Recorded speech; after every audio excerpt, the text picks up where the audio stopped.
Escuchas Dimensión Oculta por Carmen Pérez. Un espacio donde exploramos lo desconocido, damos voz a los expertos y nos sumergimos en historias que nos invitan a cuestionar la realidad. Misterios, entrevistas y curiosidades que desafían nuestra percepción del mundo.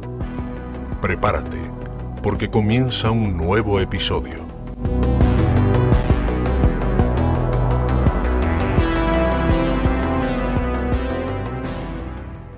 ¿Usted contrató préstamos a nombre de Ana Páez? No.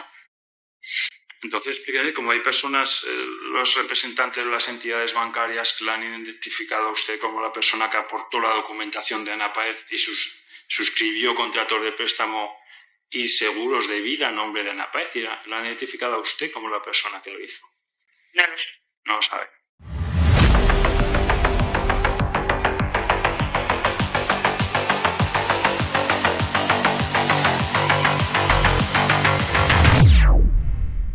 Silencio en la sala. Las palabras de Angie resuenan con una calma inquietante.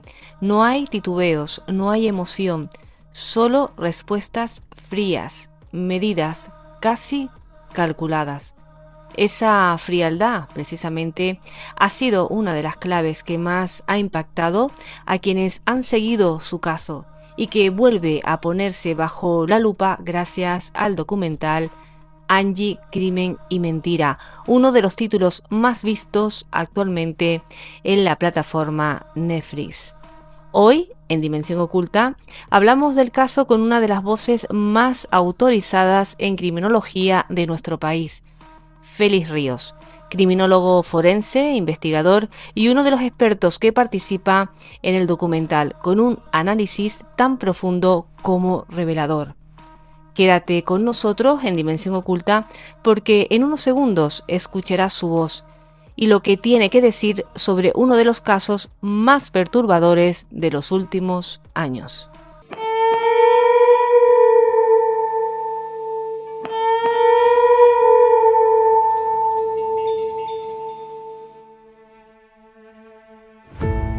Y tenemos de nuevo por aquí a Félix Ríos, criminólogo en Dimensión Oculta, porque hace muy poco participó como experto en el documental que podemos ver en Netflix, Angie, Crimen y Mentira. ¿Qué tal, Félix? ¿Cómo estás? Buenas noches, Carmen. Encantado de estar aquí con todos tus seguidores para que desvelemos los entresijos del que yo creo que ha sido uno de los casos más complicados a los que hemos tenido que enfrentarnos en los últimos años.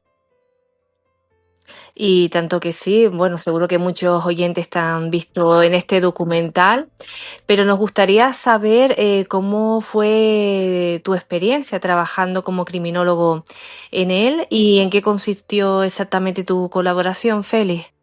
Bueno, yo creo que, como yo creo que es consabido por la mayoría del mundo interesado por este mundillo, ¿no? del true crime, el caso de Angie se empieza a hacer famoso una vez se comete el crimen de Ana Páez en Barcelona.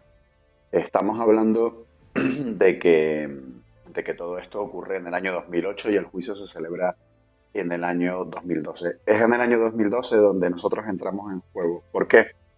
Porque a raíz del juicio, ¿no? Y en general de la investigación relacionada con la muerte de Ana Páez, las hermanas de Juan, el primer marido de Angie en Canarias, estamos dando un salto ahora en el tiempo al año 96, ¿vale?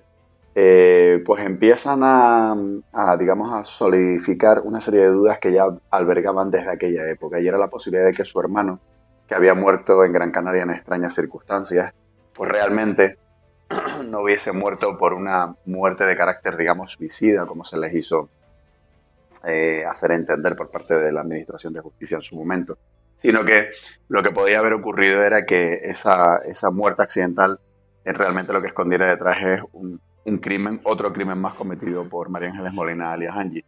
Y a partir de ahí pues comenzamos una aventura que nos llevó varios años. Básicamente estuvimos trabajando en el caso desde el año 2012, bueno, yo me atrevería a decir que hasta ahora, ¿no? Pero sobre todo, durante los siguientes 4 años tuvimos la suerte de realizar una investigación exhaustiva que dio como resultado, ¿no? Que dio como, digamos, como fruto deseado la reapertura de las diligencias relativas a la muerte de Juan, ¿no? Y de hecho, mientras Angie cumplía condena por la muerte de Ana Páez, se la imputa formalmente por el posible asesinato de Juan. Estamos hablando de casi 20 años atrás, ¿no? En el año 96. Hablando del documental, sabemos que fue paralizado judicialmente Félix por una demanda de María Ángeles Molina. ¿Cómo afectó esto a tu aportación y al propio mensaje del documental? Pues la verdad es que a la postre poco. ¿Y por qué?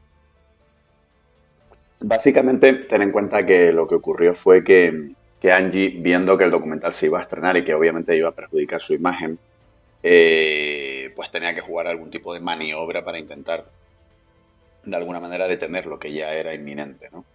En ese sentido, hay que tener en cuenta que todo esto ocurre cuando Angie, como todo el mundo sabe, ha sido investigada recientemente por intentar contratar sicarios para acabar con la vida de alguien, básicamente durante su segundo permiso importante de salida de prisión. Con lo cual, además, Angie ahora mismo está en una situación en la que necesita que un abogado que no sea de oficio le lleve el pleito. ¿Qué es lo que ha ocurrido? Que básicamente ella ha jugado la carta de buscar una abogada, que precisamente es la abogada que le llevó el juicio por la muerte de Ana Páez, y que esta abogada de alguna manera llega a un acuerdo con ella en el sentido de que si progresara una demanda por, digamos, por delito contra el honor, ¿no? Porque el documental de alguna manera puede atentar contra su honor. Esto puede parecer un poco de chiste, ¿no? Pero legalmente es lo que se ha intentado hacer. Pues que de ahí ella pueda obtener pues algún tipo de beneficio económico, ¿no? Y así de alguna manera sentirse más defendida o tener más posibilidades de defensa con respecto al asunto de los sicarios. Y eso es lo que básicamente se escondía detrás de esta maniobra que temporalmente le funcionó, pero que finalmente la jueza pues dijo que no había ninguna razón para parar el documental, que el documental pues que se emitiera y que en todo caso pues si ella considera que durante la emisión del mismo hay algún tipo de atentado contra su dignidad, si es que podemos hablar de dignidad en un caso como este, pues que ejercite las acciones legales oportunas. Yo entiendo que a Netflix, que lo intentan demandar por 1 millón de euros, no supone una cantidad importante en el peor de los casos, pero hay que tener en cuenta de que si abrimos la caja de Pandora y se empieza a permitir todo este tipo de cuestiones, al igual que ha ocurrido con el caso de la Guardia Urbana, ¿no? Donde también pues parece ser que esta señora, que también protagonizó un asesinato de lo más execrable y también pues ha sido objeto de este caso de una serie de ficción, pues que pueda también demandar a las plataformas, ¿no? Ya solo faltaría que los asesinos, aparte de cometer asesinatos luego, pues cuando, digamos, se le diera bombo social de alguna manera a sus fechorías, pues que intenten cobrar poco menos que realities o que intenten cobrar algún tipo de indemnización porque crean que se atenta contra su derecho al honor, ¿no? ¿Dónde está el derecho al honor de las víctimas que asesinaron, ¿no? En el caso de Angie, ¿dónde está el derecho al honor a la familia de Ana Páez, que no ha cobrado apenas nada de los 240.000 euros de indemnización que se supone que esta señora tenía que pagar? ¿De dónde iba a sacar el dinero esta señora para pagar a los sicarios que estaba pensando contratar para matar a alguien? Todo es un poco una sin razón, ¿no? Y al final se trata de que yo creo que la justicia establezca algún tipo de filtro para que al final resulte que, o para que no resulte que los malos pues puedan mal utilizar la justicia en su favor. Hablando, Félix, del perfil de criminal de Angie, ¿no? Más o menos viendo el documental se hace uno la idea, pero en tu informe defines a María Ángeles Molina como narcisista, maquiavélica y fría. ¿Cuáles fueron las principales evidencias o comportamientos que fundamentan esa caracterización que haces? Pues mira, cuando hablamos del perfil de un asesino no solamente nos basamos en aspectos que observemos pues muy genéricos, ¿no? Como los famosos clichés de pues, una psicópata fría y calculadora, ¿no? Sino también un poco se trata de su modus operandi en general, ¿no? Y también de las motivaciones, ¿no? De lo que digamos la impulsa a cometer crímenes, ¿no? Raro parece que una persona sea capaz de matar para simplemente obtener dinero, ¿no? Y estamos hablando de que el caso de Angie no se trata de una cuestión de que necesite tener dinero porque tengo una situación económica complicada, ¿no? Ella tiene una especie de extraño, no quiere decir trastorno, pero sí una especie de extraña, digamos, falta de control de los impulsos, ¿no? Relacionado con lo que es poseer, ¿no? O sea, para que te hagas una idea, yo creo que si habéis visto el documental todos veréis la gran cantidad de zapatos que Angie tenía tanto en su casa de Gran Canaria como en la casa de Barcelona cuando es detenida, ¿no? Además, no sé si habréis conocido alguna vez a alguna persona que compra de manera compulsiva y a veces compra 2 veces la misma ropa, ¿no? Pues Angie también tenía a veces Ujú. comprado sin estrenar los mismos zapatos varias veces, ¿no? Abrigos de bisón, lo mismo, un Hammer que había comprado y que prácticamente no había conducido sino una vez. Al final se trata de que existe una serie de vacíos en Angie que intenta suplir, pues, poseyendo objetos, ¿no? Y también personas. A ella lo que le importa es aparentar quién no es porque tiene miedo a encontrarse a sí misma, ¿no? Ujú. Y esa es la base fundamental que rige todos los comportamientos de Angie. Luego, yo creo que también visteis o tuvisteis ocasión de observar en el documental lo mismo que yo pues pude observar de primera mano cuando me entrevisté con los Mossos de Escuadra allá por el año 2012, porque para estudiar la muerte de Juan tuvimos que ver cómo se había desarrollado el asesinato de Ana y viajamos a Barcelona y hablamos con los investigadores, con todo el mundo que había intervenido, ¿no? Y recuerdo que ellos me decían que les sorprendía que cuando ya la tenían prácticamente enfilada, ¿no? Y ya era formalmente investigada, apenas le temblaba una pestaña, ¿no? Cuando hablaba. A diferencia de lo que ocurría cuando era una mero testigo inicialmente y hablaba de una manera siempre como muy rápida, ¿no? Como muy, y al mismo tiempo como muy indiferente, como si aquello no fuera con ella, ¿no? Otra Ujú. anécdota interesante que yo creo que seguro que recordarás, Carmen, es que Sí. cuando se hace el registro de su casa en Barcelona, hay tantos bolsos de alta gama que uno de los mozos de escuadra dice, mi madre, qué cantidad de bolsos de Louis Vuitton y demás, digo, deben de ser de imitación de los chinos, ¿no? Y es la propia Angie la que sobre la marcha lo corrige y le dice, no, de imitación ninguno, son todos auténticos. Imagínate Ujú. una persona que en ese momento está siendo investigada por un asesinato, su preocupación era que consideraran que los bolsos que tenía en su armario pudieran ser de los chinos, ¿no? Imagínate, ¿no? El personaje con el que nos encontramos. Lo recuerdo perfectamente y de hecho esto que acabas de comentar, Félix, te lo iba a Ujú. decir, porque ahí describe esa frialdad y le daba Ella vive, igual todo, es decir, ella el egoísmo le podía más y sobre todo eso, ¿no? vive, El vive en su propio aparentar, plano, vive en su propio aparentar. plano, Carmen. Vive en su propio plano. Yo siempre la defino como una persona que se cree su personaje de villana de la película de Antena 3, ¿no? De Por la tarde, ¿no? Esas películas que son casi no sé si decir de serie B, pero que son siempre de asesinatos de mujeres en muchas ocasiones despiadadas, ¿no? Muy de película, muy de telenovela, ¿no? Pues en el caso de Angie, todos esos personajes son superados con creces por la realidad que la rodea. Sí, tú mismo lo has dicho, ¿no? Es efectivamente como una película de Antena 3 de sobremesa. Mm. A mí lo que en estos casos me sorprende mucho, Feliz, es esos factores, ¿no? Que permiten que Angie, bueno, simulase ese crimen perfecto, ¿no? En 2008, bueno, que al final tan perfecto no, porque al final, pues mira dónde Mm. está. Y también me gustaría preguntarte sobre los errores, ¿cuáles crees que han sido en este caso?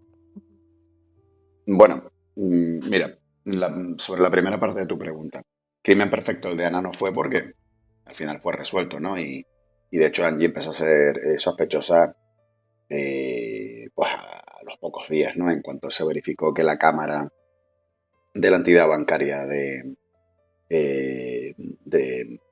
Martorell, creo que sí, que era donde tenía su segundo trabajo, su reciente trabajo, pues la había grabado con una peluca extrayendo dinero de una cuenta a nombre de Ana Páez, ¿no? O sea que quiero decir que más o menos enseguida fue por lo menos sospechosa, ¿no? Yo creo que el crimen perfecto, o casi perfecto, se podría catalogar más bien en la muerte de Juan, que a fecha de hoy sigue considerándose oficialmente como una muerte, o legalmente como una muerte indeterminada, ¿no? A pesar de la imputación de Angie en estos últimos años, gracias a su trabajo. Ujú. Entonces, ¿qué fallos comete? Mira, lo que le pasa a Angie es que ella se cree ese personaje del que hemos hablado, ¿no? De la mala de Antena 3. Entonces, yo no sé si recuerdas bueno, así lo referencio en el libro del cuaderno criminológico que escribí hace poco sobre el caso de Angie. ¿Tú recuerdas cuando veíamos en nuestra época, que somos más o menos de la misma quinta, la película de Superman, Ujú. la primera que salió? Sí, ujú, Bueno, pues efectivamente. si recuerdas esa película, ¿qué es lo que pasaba cuando el protagonista, Christopher Reeve, eh, se quitaba o se ponía las gafas, ¿no? Que de repente Loris Lane, no se daba cuenta de que no era su compañero de trabajo Clark Kent, ¿no? Sino decía, no, no, es que ahora es Superman, ¿no? Y lo único que había cambiado era que tenía un pijama azul con una capa roja y se había quitado unas gafas, ¿no? ¿Eso es creíble desde el punto de vista real? No. Desde el punto de vista cinematográfico, sí, ¿no? Porque nosotros, de alguna manera, flipábamos, ¿no? Y decíamos, guau, claro, no se da cuenta porque el tipo cambia un montón, ¿no? Ujú. En fin, pues a Angie le pasa lo mismo. O sea, en la mente de Angie, que está metida dentro de su propia película, donde ella es la malvada villana, cree que poniéndose una peluca, aunque la grabe una cámara de vídeo, pues lo que va a creer esa cámara de vídeo o ese posible testigo que el día de mañana vea esa imagen es que a quien está observando es a Ana Páez y no a Angie. Es como cuando alguien se cree que es tan bueno, tan bueno, tan bueno, tan bueno, que luego la pifia en cuestiones básicas, ¿no? Y Ujú. eso es lo que le ocurre a Angie. Esos son los pequeños fallos que a veces comete por exceso de confianza. En el caso de Juan, pues también cuestiones como, por ejemplo, que matriculara a Carolina, a la niña, para un colegio de Barcelona semanas o casi meses antes de haber muerto Juan, ¿no? O que formalizara el envío de su coche de Canarias a Barcelona también, semanas antes, ¿no? De la muerte de Juan. Y así toda una sucesión de pequeños errores que al final hacen que te des cuenta que el plan de Angie no es perfecta. No es perfecto a pesar de que es extremadamente complejo y está muy premeditado, ¿no? Pero ya digo, yo creo que es un exceso de confianza. Claro, sobre todo eso que está bastante premeditado y nos quedamos con un poquito con mal sabor de boca Félix al ver el documental por la muerte de Juan Antonio Álvarez Liven, ¿no? Esas evidencias, ¿no? que presentaron ustedes que permitieron que se reabriese el caso, ¿no? Para que al final se paralizara todo y se quedara tal y como es al principio, no sé, es como que es tan evidente, ¿no? Está tan claro, ¿no? ¿No? Y cómo te sientes, cómo te sientes. Es que al final las evidencias están ahí, son muy reveladoras. Entonces, Fíjate que en el documental se pasa por encima porque es que es imposible entrar en tanto detalle. Un informe que elaboró la Policía Nacional después de nuestra investigación, donde ellos, aparte de nuestros ítems, ¿no? Donde apuntábamos directamente a Angie, pues añadieron otros elementos más que descubrieron ellos, ¿no? Y ellos estaban absolutamente convencidos y cuando entregaron el atestado al juzgado, ellos estaban más convencidos todavía que nosotros sobre la autoría de Angie, sobre su responsabilidad.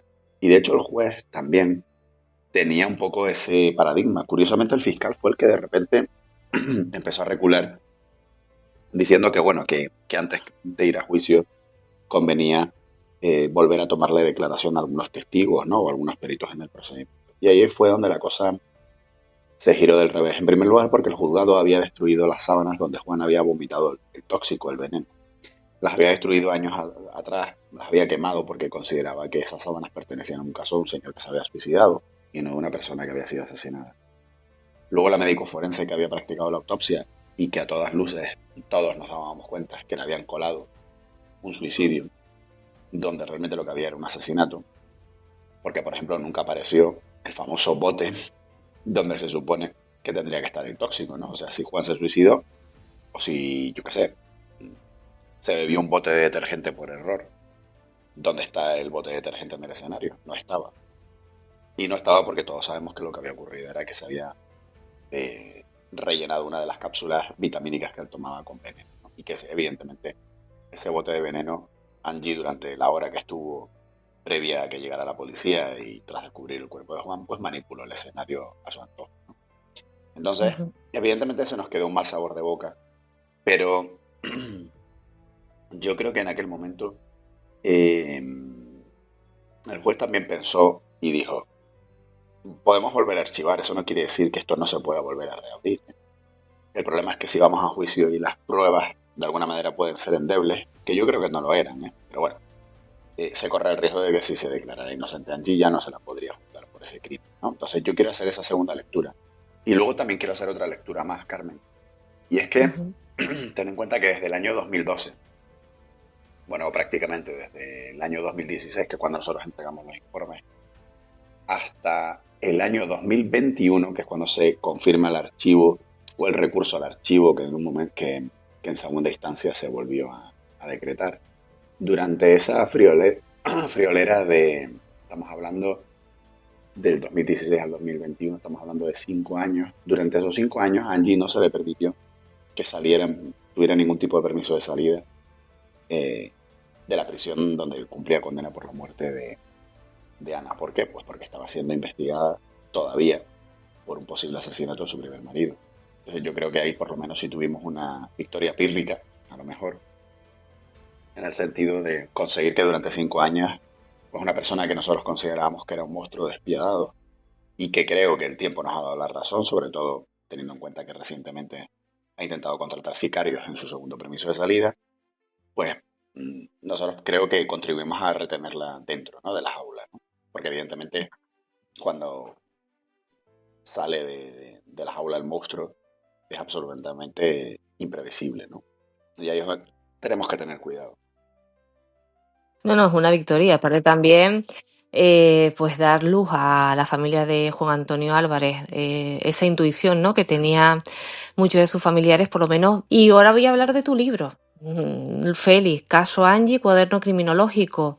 ¿Por qué decidiste publicarlo? Pues mira, básicamente porque yo entendía que todo este trabajo que hemos vertido en este caso tenía que ver la luz de alguna manera, ¿no? Y no sabíamos si el documental iba a salir para adelante o no. Y al final en un documental, por muy extenso que sea, nunca es lo mismo que contarte toda la historia, ¿no? Y yo creo que en el libro, todo aquel que quiera profundizar va a haber muchísimos más datos. Fíjate que en el documental no se mencionan otras muertes que también nosotros apuntamos que debían de ser investigadas en relación a María Ángeles Molina, ¿no?, alias Angie. Muertes que cuanto menos eran sospechosas, ¿no? Llegamos a conseguir que la policía investigara 2 de esas 3 muertes que en principio verificaran que, o en principio eso hemos creído en otro momento, que no tenían un carácter criminal. Pero hay otra muerte más que sí que tiene un cierto misterio a su alrededor, y te comento. Poca gente sabe esto, pero sabes que la coartada de Angie para cuando cometió el asesinato de Ana puede, pues, acudir a Zaragoza a recoger las cenizas de su madre, que había muerto un año antes, ¿no? O sea, qué importante era para Angie su madre, que fue a recoger las cenizas un año después, ¿no? Bueno, pues resulta que, ¿sabes cómo murió la madre de Angie? No lo sé cómo murió Bueno, la madre de Angie. Sé que tardó un año en recogerlo. De todos modos, tampoco me sorprende tanto de esta persona porque no se le nota con muchos sentimientos, con mucha empatía, la verdad. Aparte, ella renegaba de su familia. Vimos que en su boda no estuvo y falseó toda su identidad. Bueno, pues resulta que por la muerte de la madre de Angie se instruyeron diligencias previas por parte del juzgado de Zaragoza. Cuando intentamos acceder a ese expediente tuvimos un montón de problemas porque básicamente se había dictado un sobreseimiento libre. Es una especie como de archivo definitivo que impide o que dificulta muchísimo el poder acceder a ese expediente. No obstante, hablando con familiares, una información que nos dieron a nosotros y creo que también a la prensa en su momento, es que en teoría parece ser que lo que se comentaba dentro del círculo familiar de Angie es que ella había estado de viaje y casualmente cuando regresó para visitar a su madre se la encontró que se había caído por la escalera y había fallecido, ¿no? Parece ser que Angie tiene una habilidad especial relacionada con encontrar a gente muerta, ¿no? Ese caso también pasó por alto, porque estamos hablando de que eso ocurrió, la muerte de la madre de Angie ocurrió muchísimo tiempo antes, siquiera de la muerte de Ana Páez, ¿no? Así que quién sabe si el futuro nos va a traer algún otro tipo de sorpresa, ¿no? Algún otro tipo de información, alguna otra muerte relacionada con la chica. A lo mejor pues no sé, debería de indagarse un poco más. Hemos visto lo visto, feliz. Ya en este caso no me sorprendería nada viniendo de esta mujer. Así que aquellas personas que quieran tener más datos de este caso, y creo que también no análisis periodísticos, lo pueden conseguir donde Félix, caso Angie, cuaderno criminológico, donde lo pueden Pues adquirir. tecleándolo en Amazon perfectamente pueden hacer clic después y adquirirlo sin ningún tipo de problema. Así que estoy seguro que si quieren conocer todos los detalles de este caso, pues seguramente les va a encantar la lectura del libro. Además, he hecho una cosa curiosa, Carmen, que es el primer libro que escribo en primera persona. Quiere decir que cuando lees algún capítulo, le voy contando al lector y lo voy tuteando y lo voy guiando por los diferentes pasos de la investigación, de tal manera que yo creo que se crea una simbiosis curiosa, ¿no? Que todo el mundo me ha dicho, oye, qué interesante, Félix, porque es como si estuviera hablando contigo mientras me estás contando cómo se desarrolló la investigación y qué fue lo que ocurrió. O sea, no utilizo la tercera persona, Ujú. sino la primera, ¿no? Y porque yo creo que fue uno de los casos que más viví en primera persona, ¿no? Así que merecía la pena mm, darle también ese acercamiento al lector, ¿no? Yo espero que a la gente le guste. No, seguro que sí, porque se agradece, ¿no? Esa cercanía. Feli, estaría, como siempre te digo, hablando tiempo contigo, ¿no? Porque aportas bastante información y sobre todo estos temas, ¿no? Que tanto atraen a tanto público últimamente más, ¿no? Lo vemos en las distintas plataformas como Netflix, ¿no? Cada vez Ujú. son más frecuentes este tipo de documentales, pero en este caso, ¿cuáles crees que son las lecciones criminológicas o forenses que considera aporta este caso a la ciencia criminalística, Félix? Yo creo lo primero, que no demos nada por hecho cuando llegamos a un escenario criminal, que aunque todo aparente conducir hacia una dirección, hay siempre que valorar pues todas las posibilidades.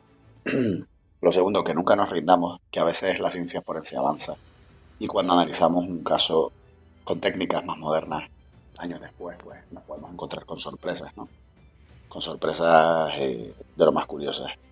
Y que yo creo que al final, creo que la virtud más importante en este tipo de investigaciones, y yo lo repito mucho desde hace muchos años, ¿no? Cuando he tenido alumnos, es la constancia, ¿no? Creo que la constancia y la perseverancia es la virtud más importante. Cuando la gente me pregunta, oye, Félix, ¿cómo lo haces para reabrir tantos casos? Y yo siempre digo, yo no soy más inteligente que la mayoría de la gente, ni mi equipo, ni en mi equipo hay nadie especialmente superdotado, ni nada por el estilo, ¿no? Ni tenemos la mejor formación del mundo, ni tenemos el mejor, no sé, los mejores equipos de laboratorio o colaboradores que pueden existir. Pero lo que sí tenemos es esa constancia de la que hablo, ¿no? Esa perseverancia, esa resiliencia, que creo que es lo más importante, ¿no? Y yo creo que cuando uno persiste de esa manera, al final, es difícil no conseguir buenos resultados. Efectivamente, pues muchas gracias por tu trabajo. Y lo que siempre te comento, esperamos escucharnos pronto, Félix. Un abrazo enorme y gracias por estar aquí en Dimensión Un Oculta. placer, Carmen. Un abrazo. Un abrazo.